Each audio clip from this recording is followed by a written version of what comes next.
morrer e Jesus já fala, ó, afasta de mim, Satanás, porque você está sendo agora a boca de Satanás. E aí a gente vê que os espíritos, eles atuam muitas vezes através do ser humano, porque eles são um corpo, né, não material que pode habitar em um corpo material. Só que a palavra fala para mim e para você para que nós não consultemos espíritos. Essa é a ordem expressa da palavra, né? Não quer dizer que eles não existam, mas quer dizer que é para a gente não consultá-los. Isso foi o que a gente viu no primeiro encontro. No segundo encontro, nós falamos da Bíblia e o dinheiro. O que Deus requer de mim e de você na nossa relação com o dinheiro. E eu vou resumir aqui o que a gente viu. Deus não está muito interessado com o quanto de dinheiro eu e você temos. Deus está muito interessado em como que eu e você lidamos com o dinheiro que Ele tem nos confiado. Vou repetir. Deus não está muito interessado com a quantidade de dinheiro que eu e você temos. Deus está muito interessado em como eu e você lidamos com o dinheiro que Ele tem nos confiado. Né? A palavra fala que quem é fiel no pouco é colocado sobre o muito. A palavra fala que aí onde está o seu tesouro estará o seu coração. E aí a gente viu na semana passada qual que é o caminho que nós precisamos percorrer para termos uma vida fiel com relação ao dinheiro. Né? A mordomia. Todo o dinheiro, todo o ouro, toda a prata, tudo que há na terra é do Senhor, é o que fala a palavra. Então, inclusive, o que está na minha conta bancária é na sua. Não é meu nem é seu, é confiado a nós. Né? O que requer de nós? Requer que nós sejamos gratos, requer que nós sejamos generosos, tá? Que nós confiemos em Jesus acima de todas as coisas e que coloquemos nele, de fato, a nossa fé e a nossa confiança, não naquilo que a gente tem na nossa conta bancária. Muito ou pouco. Tá? Deus não está muito interessado, de verdade. É claro que prosperidade financeira faz parte de uma das formas de bênção de Deus. Mas tem muita gente que tira a sua própria vida com uma conta bancária grande. Então, se isso fosse a única medida de bênção, a pessoa não precisaria tirar a vida, nem entraria em depressão por conta de dinheiro. E a gente sabe que isso acontece. Eu, inclusive, tenho um conhecido próximo que eu pude vivenciar isso, infelizmente. Né? Pai de um conhecido tirou a vida de uma pessoa muito próspera. Era uma pessoa muito próspera. Então, Deus requer de mim e de você uma relação com o dinheiro de fidelidade. Tá? Isso é o que a gente viu no segundo encontro. E eu fiquei a Anice até me cobrou, eu precisei fazer os resumos desses dois primeiros encontros. Então, eu já fiz esses resumos dos 2 primeiros encontros. A gente vai colocar aqui. Você consegue colocar já, Enzo? Então, aqui está o resumo da palavra desses 2 primeiros encontros e a de hoje também. Tá? Então, você pode escanear com o seu celular, você vai ficar com o resumo em casa, você pode ver, lembrar e até estudar aquilo que a gente falou aqui. Então, são assuntos espinhosos na ótica da palavra. O que nós vamos falar nessa manhã de mais um assunto espinhoso? De a Bíblia e as dores da nossa alma. A Bíblia e as dores da nossa alma. Então, primeiro a gente falou da Bíblia e os espíritos, a Bíblia e o dinheiro. Hoje é a Bíblia e as dores da nossa alma.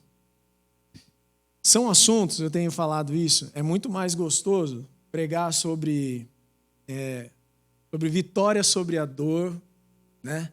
É mais gostoso pregar sobre perdão, sobre o amor de Cristo, sobre a obra de Deus através de Jesus. É muito mais gostoso. Mas é necessário que nós passemos por assuntos como esses, dos quais a gente está passando agora. E são assuntos que muitas vezes nós não temos uma clareza de acordo com o que a palavra diz. Né? Então, o que nós vamos ver nessa manhã é um pouco do que a palavra fala a respeito das dores da nossa alma. Então, eu quero convidar você a abrir comigo em Jó 3, do 25 e 26. Por favor, Enzo. Jó 3, do 25 ao 26. Pode abrir na NVI mesmo, Enzo.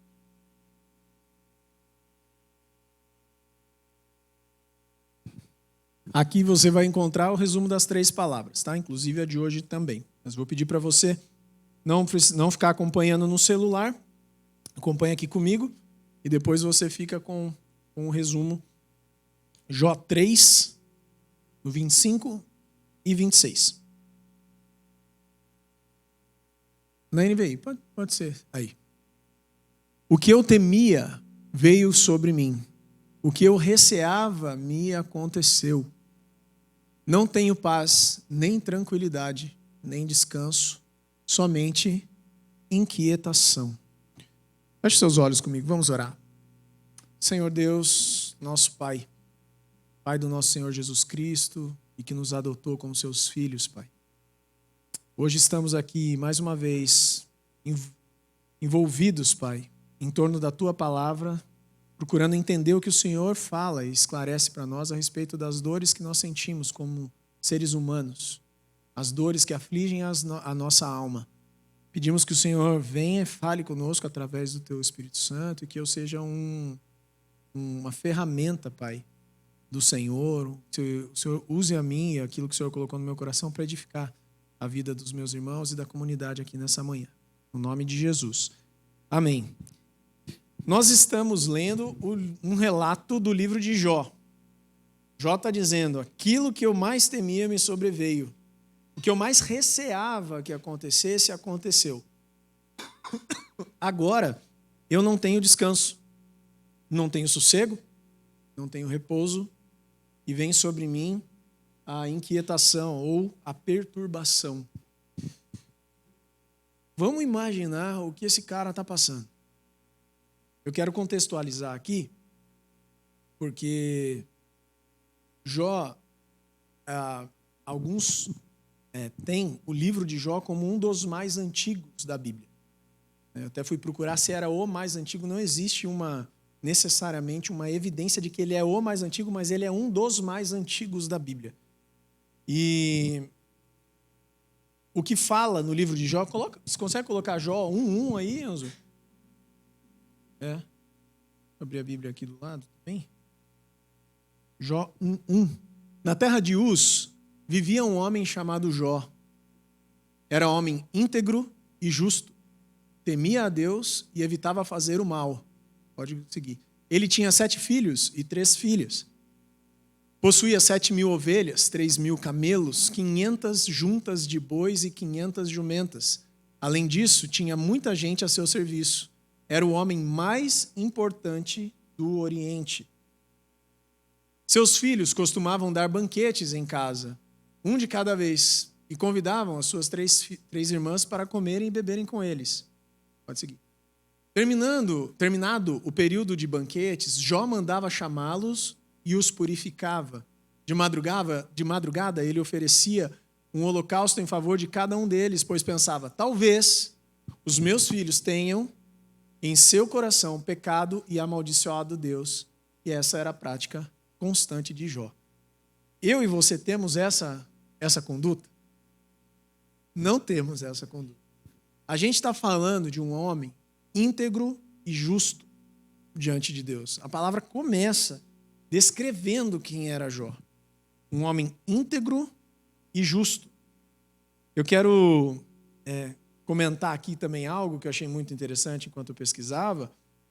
Jó provavelmente veio antes de Moisés, porque no livro inteiro de Jó não fala da lei mosaica. Então era um cara que tinha um coração voltado para Deus sem sequer ter uma lei dizendo para que isso acontecesse. Então era um cara que tinha de fato um temor muito, muito, muito, muito grande com relação a Deus. E a gente dá para entender aqui, dá para ver aqui, que ele tinha um receio de que acontecesse algo ruim com ele e com os seus filhos. Deu para perceber?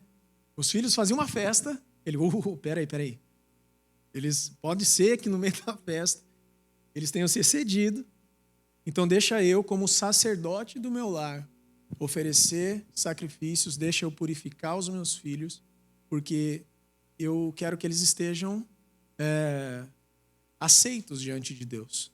E naquela época, a aceitação diante de Deus era através de sacrifícios, de holocaustos.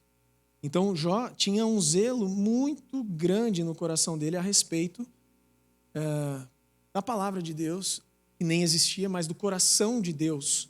Ele era alguém muito temente ao Senhor. E aí a gente vê, a gente não vai ler aqui, eu quero te convidar a ler isso na sua casa. Eu estou no meio de uma leitura, inclusive, de Jó. Não era... eu vejo como o Espírito Santo faz as coisas, né? Não era intencional eu estar no meio da leitura de Jó e falar sobre depressão, sobre ansiedade, que são as nossas dores da alma nessa manhã. Não era essa a minha intenção. Aliás, não era essa a minha agenda. Mas eu já tinha colocado isso como pauta há praticamente 1 mês e meio atrás, de falar hoje sobre dores da alma. E, coincidentemente, eu estou lendo o livro de Jó, e, coincidentemente, até brinquei com o Gerson aqui na hora do louvor. O Gerson escolheu uma música que é exatamente o que a gente vai falar hoje, que é essa última que a gente cantou. Né? Aqui, eu sei que o meu Redentor vive e se levantará. A gente vai falar sobre isso. Eu não combinei com ele. Mas o que aconteceu com o livro, com Jó, e eu quero convidar você a ler na sua casa, é que vai continuar a história de Jó dizendo de que houve uma reunião nos céus. É muito louco isso, né? Quem que presenciou isso, né? Houve uma reunião nos céus e os anjos se apresentaram diante de Deus e junto com eles Satanás se apresentou. E Deus vai tirar sarro de Satanás. De onde você vem? E Satanás fala, eu venho de andar pela terra e perambular sobre a terra. E aí Deus fala assim, você viu meu servo Jó? Né? Você viu como ele é um homem justo, reto, íntegro? E Satanás fala, mas lógico, você põe uma redoma sobre ele, você não deixa que nada aconteça sobre ele. E aí começa essa conversa, gente, de Deus com o diabo. É muito louco. Só que, ao mesmo tempo que começa essa conversa, a gente consegue concluir algo. O diabo estava se apresentando diante de Deus, pedindo permissão para tocar em um servo do Senhor. Se o diabo tivesse todo o poder, ele faria isso sem a permissão de Deus. Mas ele não consegue. Tem um teólogo que fala que o diabo ele é um cachorro na coleira de Deus. Né? Então a gente também tem que prestar atenção em como que a palavra relata a atuação do próprio diabo a respeito de nós, como servos do Senhor. E Deus permite que aquilo acontecesse, e num piscar de olhos, gente, num dia para a noite, Jó perde todos os filhos, perde todo o gado, perde todos os bens que ele possuía, e fica sobre ele doenças, né? Chagas que eles falam ali, a ponto de Jó pegar caco e se coçar com caco. Né? E você vai ouvir os lamentos de Jó, Jó vai repetidas vezes falando que o seu sangue caía sobre o solo. E Deus estava afligindo eles com flechas, né? Como se aquilo sangrasse, literalmente sangrasse. Então, o que a gente acabou de ler... Gente, eu só estou contextualizando aqui uma situação daquele texto que a gente abriu aqui lendo. Então, aquilo que Jó mais temia sobreveio sobre ele. E aí a palavra vai contar que ele ficou 7 dias em silêncio. E depois de 7 dias ele abre a boca, mas ele não abre a boca para amaldiçoar Deus. Ele abre a boca para amaldiçoar o dia em que ele nasceu. Vamos abrir isso aqui? Abre para mim, Enzo, em Jó 3. Por favor, 3:1. Jó 3:1. Depois disso, Jó abriu a boca e amaldiçoou o dia em que nascera. Ele disse, pereça o dia do meu nascimento e a noite em que se disse, nasceu um menino. Nós vamos até o 8, tá, Enzo? Que aquele dia se transforme em trevas, que Deus, lá do alto, não se importe com ele e a luz não resplandeça sobre ele. Sobre ele que? O dia que ele nasceu. Que as trevas e a sombra da morte o chamem de volta, que uma nuvem se ponha sobre ele e o negrume do dia o aterrorize.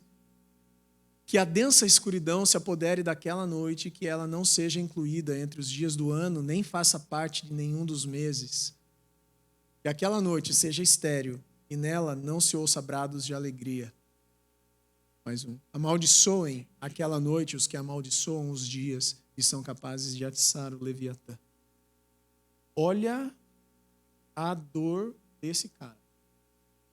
Eu estou trazendo Jó aqui para nós entendermos, porque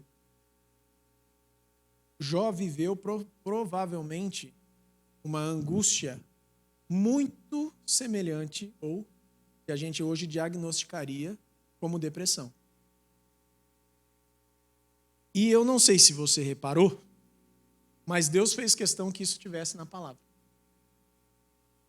Eu não sei se você percebeu, mas a depressão de um servo de Deus está registrado na Bíblia para que eu e você entendamos que a depressão pode fazer parte das dores da alma do ser humano.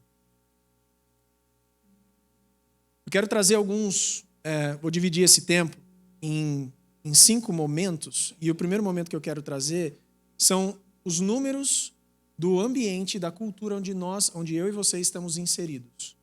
O Brasil, ele é apontado como o país mais ansioso do mundo.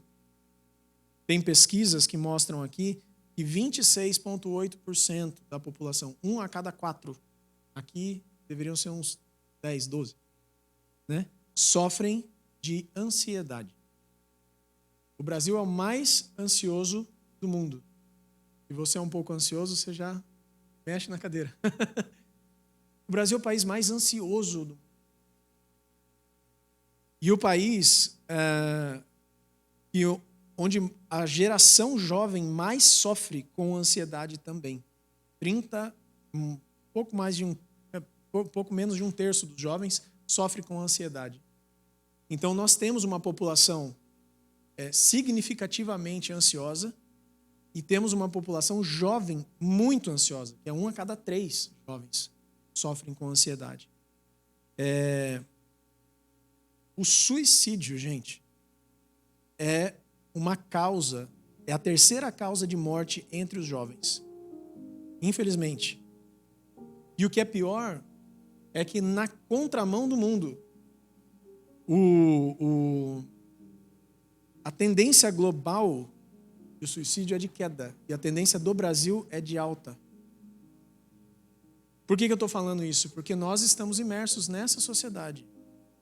Os nossos jovens, nossas crianças e jovens estão cada vez mais aceleradas. A gente vinha conversando sobre isso, eu, o Maicon e o Gerson ali no fundo. Ontem a gente teve uma janta em casa, alguns casais de amigos, e a gente estava falando sobre isso também.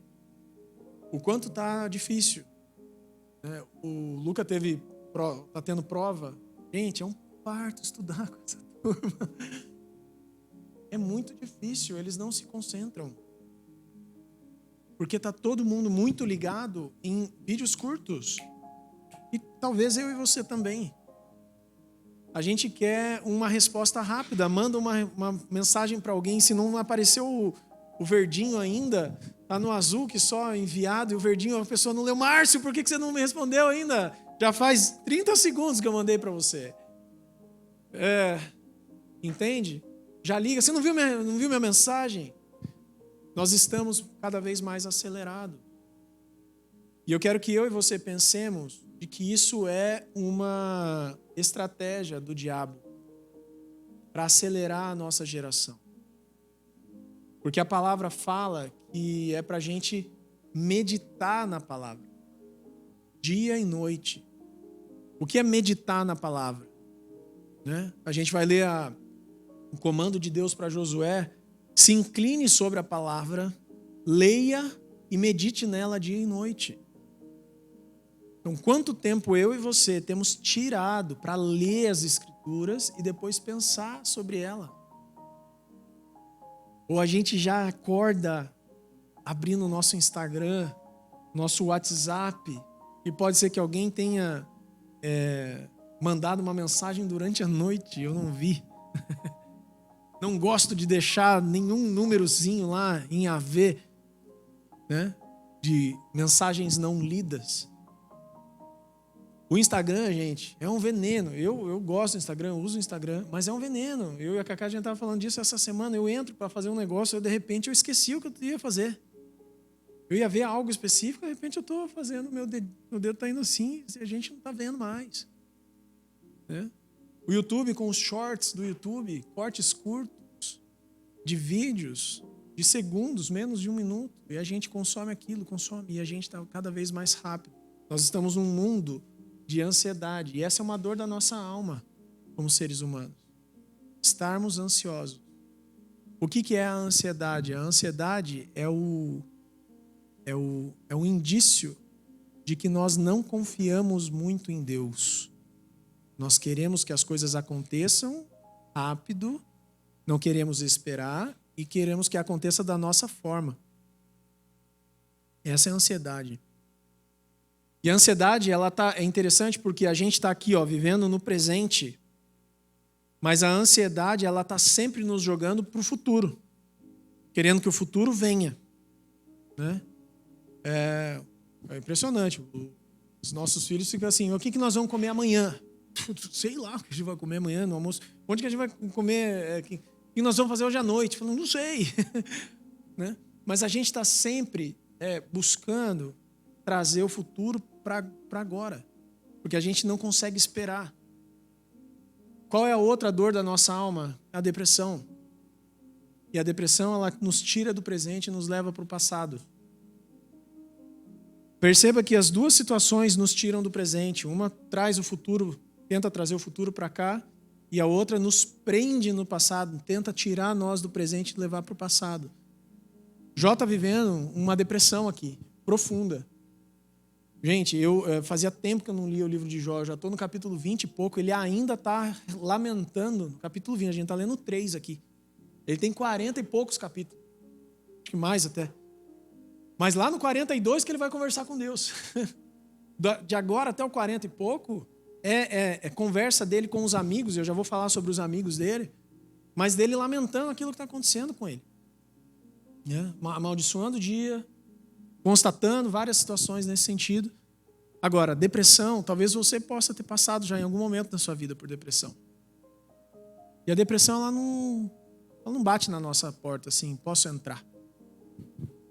A depressão aparece por vários motivos ou sem motivo.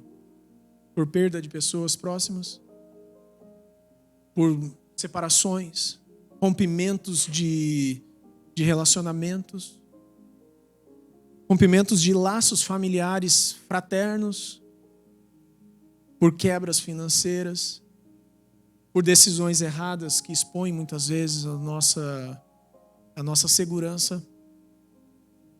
E aquilo vem. São decisões todas essas que fazem parte da nossa vida como ser humano. Eu estava conversando com o meu psicólogo e ele falou que a dor de um divórcio é muito semelhante à dor de um luto. O psique humano, ele é muito semelhante quando você vive um divórcio com a dor do luto. Porque você, na verdade, matou um relacionamento. Né? O relacionamento morreu, né? Não você matou, desculpe. Mas um relacionamento morreu. E eu estou aqui para falar sobre essas situações nessa manhã. Como que a palavra fala sobre isso? O que a palavra trata? Como a palavra aborda essas dores de alma? Que podem ser que aconteçam sobre nós.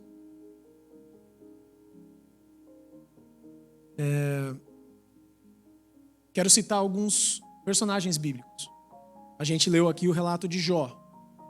Eu quero deixar esse convite para você, para que você leia o livro de Jó. Deixa eu dar uma dica também para você ler. Que eu tenho feito e tem sido muito legal. Não sei se você sabe, mas tem um aplicativo da Bíblia no celular. E esse aplicativo, ele também lê a Bíblia. Né?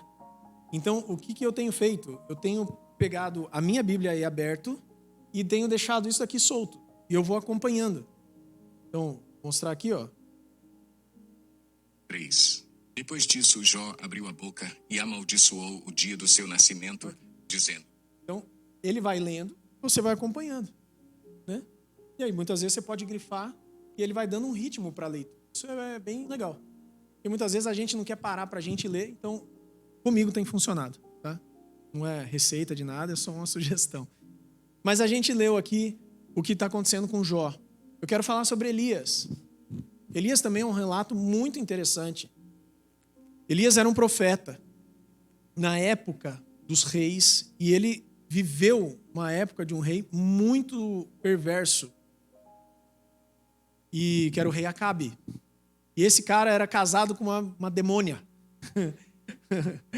uma mulher perversa, que a palavra chama que a palavra vem falar, né? Mas o nome dela era Jezabel. E essa mulher, ela era devota de Baal. Então ela trouxe para Israel, que se casou com um rei judeu, mas trouxe para Israel o culto a Baal. E Elias, como profeta do Senhor, vem confrontar aquela mulher e o rei. E chega uma altura da vida deles que Elias desafia 450 profetas de Baal. Você imagina um homem peitando 450 sacerdotes e falando, ó, vamos fazer o seguinte, vocês fazem um altar aí, eu faço um altar aqui. E vocês oram para Baal, vocês fazem aí os pedidos de vocês. Se descer fogo do céu aí, é que Baal é maior. Se eu orar aqui e descer fogo do céu aqui, é que o Senhor é maior. E esse cara começa a tirar sarro, porque eles começam a invocar Baal, começam a se mutilar muitas vezes nesse ritual, e não acontece nada. E Elias começa a tirar sarro. Não, fala mais alto, às vezes ele está dormindo, não está ouvindo você.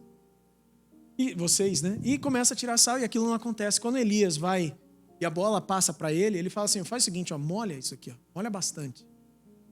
Molha bastante. Porque eu sei que vai descer fogo do céu aqui. E aí Elias ora para o Senhor e desce fogo do céu sobre aquele altar. E vem um temor gigantesco sobre a nação, porque estava todo mundo vendo aquilo. E eles matam 450 profetas de Baal. Olha a vitória que esse cara teve.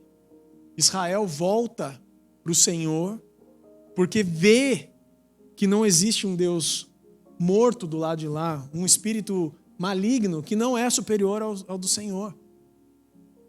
E aí Deus se mostra e Elias vivencia isso. Eu acho fantástico essa história.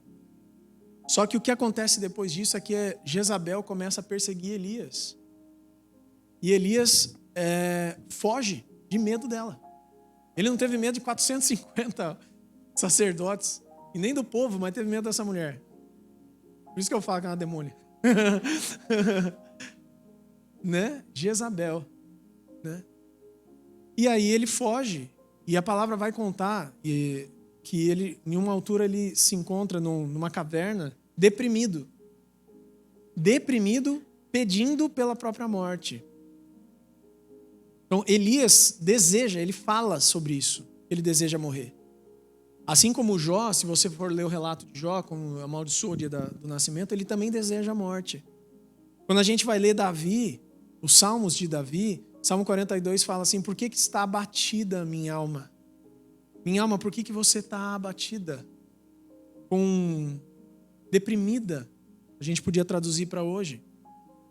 Então Davi também passou por momentos como esse. Gente, ser rei, eu estava meditando, porque a gente passou por esses relatos agora recente, na leitura. Ser rei de Israel, ou nem de Israel, mas ser rei não era nada fácil. Não é assim, eu vou mandar numa nação, vou viver bem. Cara, os reis iam para a guerra. Cada guerra era uma aflição, eu não sabia se ia voltar. Né? Os reis eram guerreiros acima de tudo. Jeremias foi conhecido como profeta chorão. Lamentações é de Jeremias. Né? Ele está lamentando, ele está dizendo sobre uma dor que ele viveu como profeta do Senhor. Nós estamos falando aqui de depressão, gente. Paulo, chega uma altura que ele fala assim, ó, me veio eu estou sobremaneira pressionado, e isso vem além das forças do que eu consigo aguentar.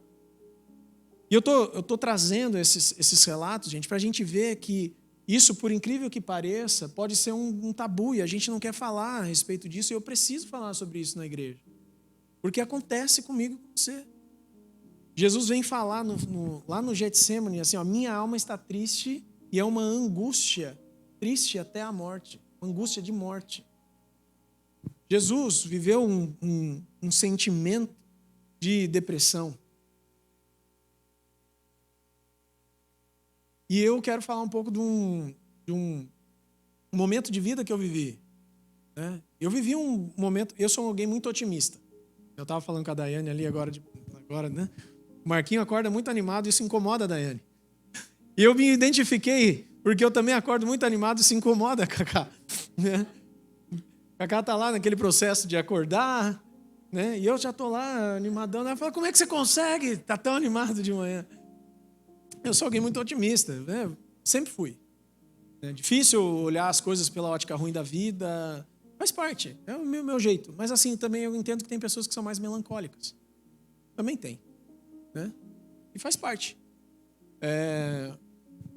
Mas eu sempre fui alguém mais otimista. Mas eu vivi um momento da minha vida onde, profissionalmente, eu tomei decisões muito ruins e quase colocou o nosso negócio a perder. Né? Foi quase uma iminência de uma quebra. E eu sabia, olhando para a dimensão daquilo, que aquilo levaria muito tempo. E que eu ficaria andando numa corda muito fina durante muito tempo. E por algumas semanas, talvez alguns poucos meses, eu vivi um sentimento muito ruim. Muito ruim. Eu tinha dificuldade de dormir, não queria acordar. Quando acordava triste, orava, chorava pra caramba, e aí eu tinha que... fez parte de um momento. E eu entendi que aquilo afligiu a minha alma. Isso não me fez menos fiel, não me fez crer menos em Deus, mas era uma tristeza muito grande. Muito grande. Então, se você talvez tenha vivido isso, o que eu quero falar para você é que isso, diferentemente de talvez você já deva ter ouvido, de que é falta de fé, isso não é falta de fé. A palavra veio trazer para nós alguns exemplos de pessoas fiéis e que por motivos distintos viveram essa dor. Agora eu quero falar sobre os amigos de Jó. A palavra vem contar no livro de Jó que 7 dias depois chegou um comboio. Jó estava lá largado. E chegou algumas pessoas, alguns amigos, 3 amigos dele, para conversar com ele, para levantar ele. Só que não. Só que não. Eu queria que você lesse o livro de Jó. Esses caras, em vez de levantar Jó, eles vieram entender, porque eles conheciam Jó. Gente, a gente leu aqui. Jó possivelmente fosse o cara mais rico do Oriente. Ele não tinha dinheiro naquela época, os bens se mensuravam em gado, em terra e tudo mais. Então, ele possivelmente fosse o cara, a gente leu, mais importante. Tem algumas traduções que falam que ele era o cara mais rico do Oriente. Então, ele é um cara conhecido. E os amigos mais próximos dele, que também eram pessoas eruditas, pessoas tementes a Deus e também ricas, foram visitar um amigo que antes era rico, que agora estava quebrado.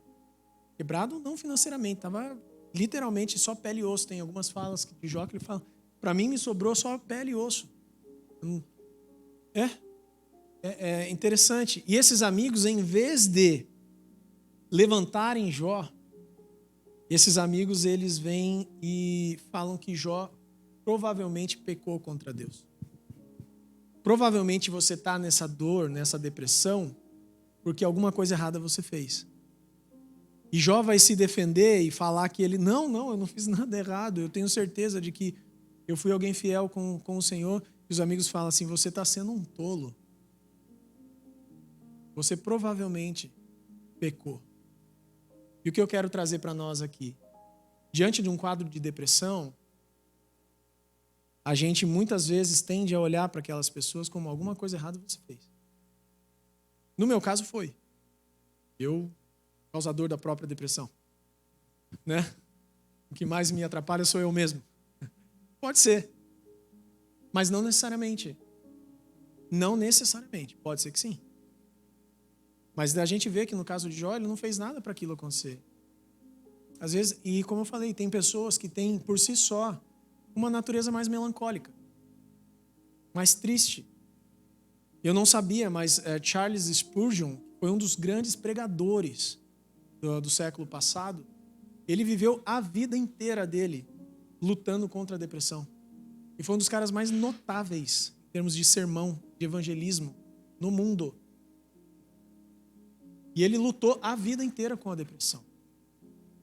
Então o que esses amigos de Jó, né, fizeram foi acusá-lo.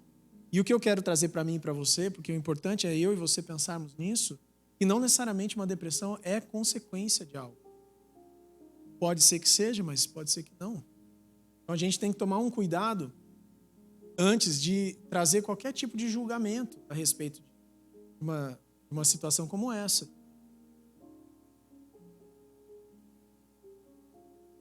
E o que é pior é que quando nós somos essas pessoas, para quem está com depressão, nós somos acusadores e não ombros amigos sobre elas. E de novo, se for uma situação de erro da pessoa, como no meu caso foi, é natural que é importante que a pessoa tenha um movimento de sair daquilo. Muitas vezes eu entro num relacionamento tóxico e aquilo me traz aquela depressão. Muitas vezes eu tomo uma decisão errada no trabalho e aquilo me traz uma depressão. Muitas vezes eu tenho um relacionamento complicado com os meus familiares e aquilo me traz uma depressão. E eu tenho que resolver. Agora, muitas vezes aquilo vem sem explicação. E é um sintoma que a pessoa tem. E aí eu quero caminhar para uma reta final aqui, dizendo de que a graça comum também é cuidado de Deus. O que é a graça comum? Corpo, remédio, profissionais, né? Deus também se manifesta através da ciência. Então, a medicina é uma bênção. O avanço da medicina, a descoberta de curas através da medicina é uma bênção. Remédios, né, quando usados de uma maneira correta, também são um artifício muito importante. Profissionais, né, que tratam a mente humana, que também é uma ciência, é muito importante. E muitas vezes nós crentes, e talvez você já tenha ouvido isso assim como eu, de que ansiedade, depressão é uma fraqueza. Tomar remédio é falta de fé. O que você precisa, eu achei muito legal o que eu escrevi aqui, o que você precisa assim, deixa eu ver se eu acho aqui. Isso ficar falando e olhando. Eu sou homem, né, gente? É uma coisa por vez, não consigo fazer duas coisas. Bem, depois eu acho aqui. Mas é como se fosse, você falasse assim, declare vitória sobre isso e você vai ter. Determine que essa depressão vai embora. E eu entendo que é importante nós orarmos sobre isso. Mas a gente, muitas vezes, quando fica só nessa situação, a gente ignora que Deus também se manifesta através da ciência. Deus também se manifesta através do estudo da mente humana, do estudo da fisiologia e do corpo. Então, se eu e você viermos a ter algum problema com depressão, alguém próximo de nós, ignorar o que a ciência já nos trouxe como benefício, e isso é do Senhor. Porque eu adoro isso, pensar dessa maneira. Jesus Cristo vem falar que a eternidade é que a gente conheça a Deus. Gente, o que é? A gente manipula remédio. Se você olhar a manipulação de um remédio, se você olhar um ativo, todo ativo ele vem da natureza. Então todo remédio ele é de Deus. Toda ação que vem para curar o meu e o seu corpo, ele está na natureza. Ele só foi visto, nossa, tem algo, uma propriedade curativa nesse remédio, nessa planta, na terra, nesse animal, e que a gente pode extrair isso para curar o corpo. Deus colocou tudo quando Ele criou. Então a gente ignorar isso talvez possa ser uma falta de fé. E a gente acha que tomar remédio é uma falta de fé. Eu estava vendo e pesquisando os psiquiatras que eles mais relatam aqui nos atendimentos, isso está no exame, inclusive, é que antidepressivo é tratado como fraqueza espiritual. As pessoas... Sabe o que os pacientes mais falam quando chegam num psiquiatra? Falam assim, eu não queria tomar remédio. Olha que interessante. Então, o que eu quero trazer para você não é que você precisa necessariamente tomar remédio. Entenda o que eu estou querendo dizer. O que eu estou querendo dizer é que existe uma parcela de Deus que se manifesta também através da graça comum. Então, se você ou alguém próximo está sofrendo por depressão, por ansiedade, e acha que isso daqui é uma questão só espiritual, né, onde não tenha que se tratar o corpo, onde que a gente vê uma situação interessante acontecendo, quando Elias começa a fugir da demônia, Deus chega e serve ele, fala, coma e descanse, porque você vai ter que caminhar uma boa jornada. E aí Elias come, descansa, ele acorda, ele coma mais um pouco e descanse mais um pouco. E ele anda 40 dias até Horebe, que é onde Deus vai tratar daí a depressão de Elias. Mas o que Deus tratou primeiro? O corpo. Fortaleceu ele. Então, o que eu quero trazer para nós aqui é que existe um tripé de cuidado. Um tripé que é pastoral, um acompanhamento daquela pessoa que está sofrendo. Esse é o primeiro ponto, que é pastoral. O segundo é a parte da graça comum, um médico, remédio, profissional. Esse é um outro tripé. Não precisa você abrir mão disso. E o terceiro é a comunidade, que a comunidade abraça. Deixar um tempo atrás eu conversei com uma pessoa que estava passando por esse quadro. Eu falei, o primeiro erro que você cometeu foi se afastar da comunidade, da sua família. Porque isso é uma situação de proteção. Então, esse tripé, né, o cuidado pessoal, pastoral, o cuidado da medicina, da ciência e o cuidado da comunidade, do coletivo, são curativos para a pessoa. Quando eu vivi esse momento de depressão curto, eu fui procurar ajuda, né, profissional. Fui numa terapia e eu estou nela até hoje. É 2 anos e meio. Tá? Difícil largar. Amor? Muito problema ainda para tratar. Tem. Bastante coisa para lidar. Então, isso faz parte. Não é fraqueza. Bom, gente, queria trazer essa reflexão nessa manhã. O que a Bíblia fala a respeito das dores da nossa alma? A Bíblia fala que nós poderemos passar por isso. Não necessariamente isso, estou retomando, tá? Não necessariamente isso daqui terá uma causa, onde você vai apontar, você está com depressão por causa disso. Talvez a pessoa esteja com depressão porque a fisiologia dela é disso. Né? A personalidade dela leva a isso. Né? Isso são questões fisiológicas, muitas vezes. Biológicas e fisiológicas. Muito, muito interessante também, pai. Muitas vezes a pessoa responde a eventos da vida, né, situações que aconteceram, dessa maneira. Quando era criança, os pais se separaram, por exemplo. Né?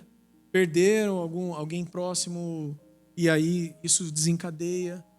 Né? Inúmeras outras dores que a gente tem. Palavras, muitas vezes, que ferem, que machucam durante muito tempo. A forma como a pessoa se enxerga, vai se enxergando, aquilo vai criando uma situação depressiva nela. E o que eu quero falar para mim e para você é que isso daqui pode acontecer. Mas, gente, não é o que Deus espera. E a pessoa não tem que se sentir mal por isso. Ela tem que buscar ajuda por isso. E com ajuda, graças a Deus pela medicina, graças a Deus pelos remédios, graças a Deus pelos profissionais. E graças a Deus pela comunidade. A comunidade é um corpo de Cristo. Ele é algo que nos traz um conforto no ambiente. A gente teve pessoas, né, pessoas próximas que perderam filhos, pais, irmãos. E como viver essa dor se não for perto de alguém? Eu perdi 2 amigos muito cedo. Tiveram pais desses amigos que perderam seus filhos. Como viver isso? São dores da nossa vida. Infelizmente. infelizmente. Mas a palavra abraça. A palavra não julga. O que a gente vai ver no final do livro de Jó é Deus julgando os amigos, não Jó. E agora falando, Jó, se você não interceder por eles, eu vou passar o cerol nesses caras.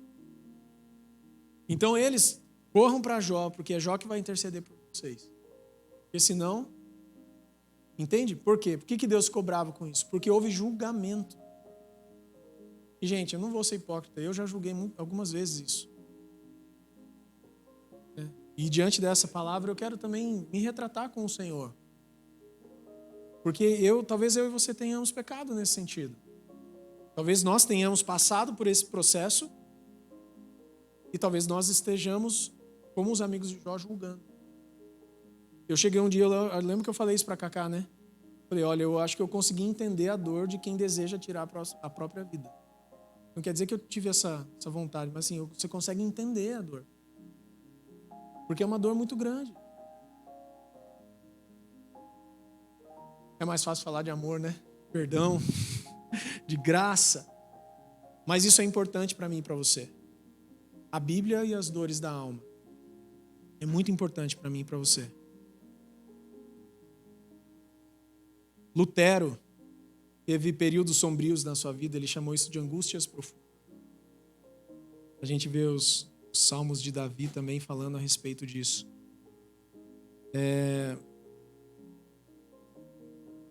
O que eu e você como igreja, a gente precisa decidir é se a gente vai ser o chão e o abraço ou se a gente vai ser os amigos. Se a gente vai abraçar aquela pessoa, vai dar suporte para ela, ou se a gente vai ser como os amigos de Jó, que o culparam e apontaram o dedo para ele. Eu quero dizer que a fala, né? Deixa eu ver se eu encontro ela fácil aqui.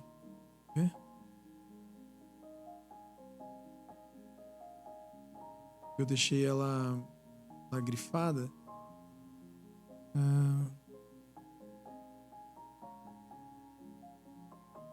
Será que eu não vou achar?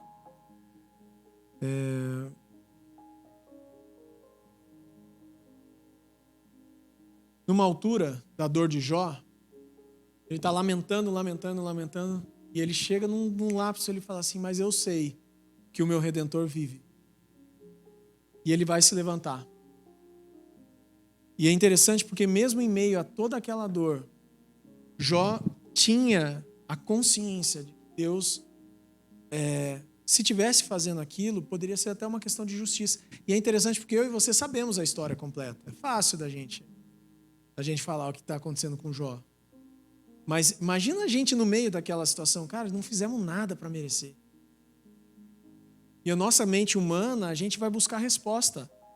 O que eu fiz para merecer isso? Onde eu errei para estar assim? E quando a gente vê que a gente não acha essa resposta, a gente fica numa angústia ainda maior. Mas por que tal pessoa morreu? Por que eu perdi tal situação se eu não fiz nada para merecer? E aí Jó solta essa, eu sei que o meu Redentor vive. E ele se levantará. Então, eu quero convidar você a se levantar, vamos orar por esse tempo. Eu espero ter trazido um pouco mais de clareza para nós a respeito do que a Bíblia fala sobre depressão, sobre ansiedade, sobre as dores da nossa alma. E eu espero que a gente possa ver isso com outros olhos agora. Né? Espero que a gente possa olhar com mais misericórdia e também entendendo que Deus nos chama a orarmos. Deus nos chama a confiarmos nele. Deus nos chama a não julgarmos também as situações. Amém?